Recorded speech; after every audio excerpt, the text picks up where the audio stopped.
Kaylin, how do you travel? How do I book? What do I do? Where do we go?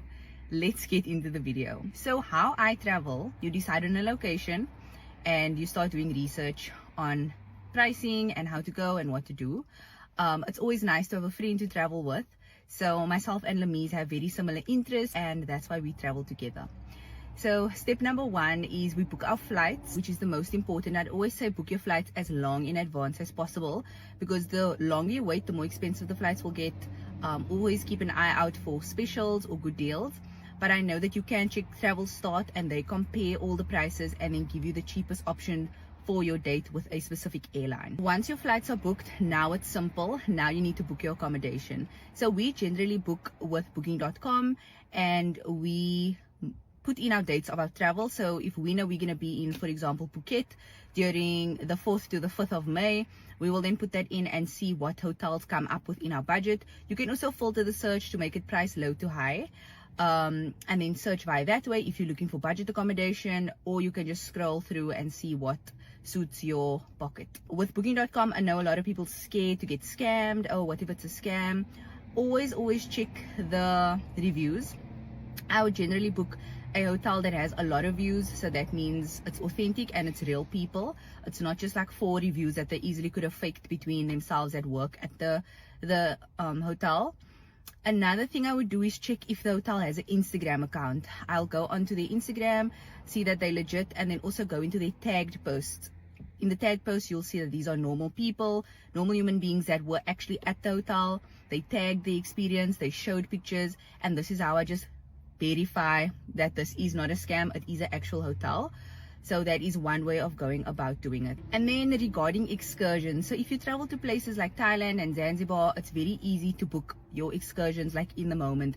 So if you go to the hotel reception, tell them you want to do a tour of the Nakupenda Islands tomorrow, they will organize that for you and get you a driver. Also, if you are going between places, there will be a driver that you speak to, and generally these drivers do the trips themselves. So you can ask the driver, please give me a WhatsApp number, and you can chat to them regarding tours that you want to do. They all know people in the industry, so they will either get themselves to do it or they will get a friend to do it, and generally they are trustworthy and very punctual. And you can also negotiate in this way to get a better rate. If you know the person and if you tell them this is our budget, what can we do within this budget, and they will generally be very keen to assist. I also travel very in the moment, so what you'll notice is we will say, okay, we're going to be in Phuket for 5 days, but we don't have anything specifically prepped for that 5 days. As we see how we feel, we'll play out the trip. Like when it's structured, you kind of have to know everything like that you're going to do, and if you fall ill or if you just don't list on a certain day, you don't want to get up on a certain day, you are then defined to, you are like, what's the word, you are committed to then go to this specific excursion because you already booked for it, because you already paid for it. So I prefer to travel as I feel, as I list, because life's already so structured back at home. I don't want to make it traveling to be a structured thing as well. So we know we have 5 days in Phuket, and we'll say, okay, we'll do an excursion this day, and then tomorrow will be a rest day. We'll just go to markets, see how we feel, play out the day. Hotels have really nice pools as well, and it's so hot that sometimes you just want to chill in the pool. You don't want to be up and about. For me, rest days are very important in travel, because if I'm tired and I'm exhausted, I don't enjoy myself, I don't enjoy the experience, because I'm more focused on being tired and exhausted and starting to feel sick, because you can really overdo it.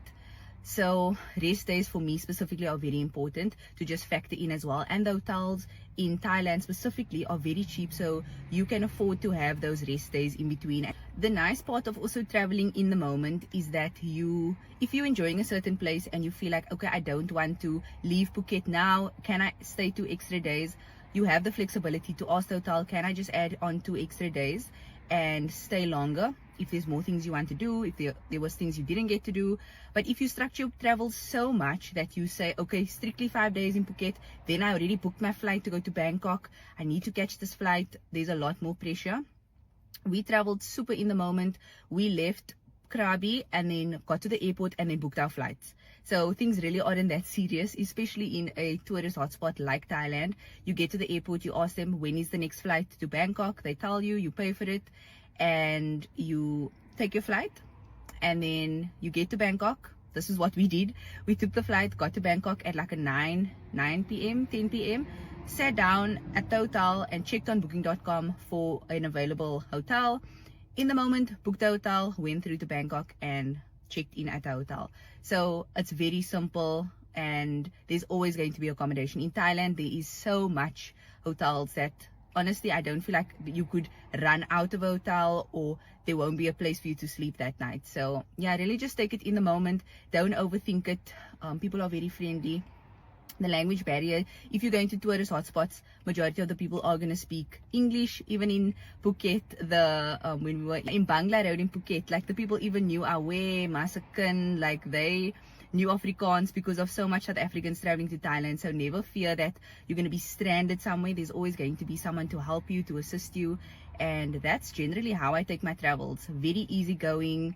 Not trying to put too much pressure on myself to do certain things, to post in the moment. I'm just literally there to have fun. So I will make a separate video, which will be part 2, explaining the difference between traveling on your own versus traveling with FemPower.